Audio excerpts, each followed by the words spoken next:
Warga Kelurahan Lumpue, Kecamatan Bacukiki Barat, Kota Parepare dibuat heboh dengan keberadaan ular piton di dalam ruang mesin mobil milik warga. Keberadaan ular lalu dilaporkan ke Dinas Pemadam Kebakaran setempat. Dengan menggunakan alat seadanya, petugas damkar mengevakuasi ular sepanjang 5 meter itu.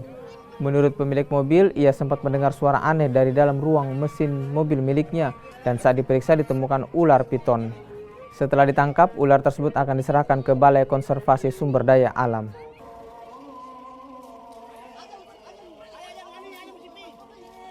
Jadi kita evakuasi itu dengan menggunakan stick khusus untuk ular. Kalau ceritanya Pak sampai ular ini masuk ke kap mobil itu Pak, gimana Pak? Apakah ibunya parkir atau gimana? Ya, jadi mobil ini sementara parkir kami dapat di lokasi.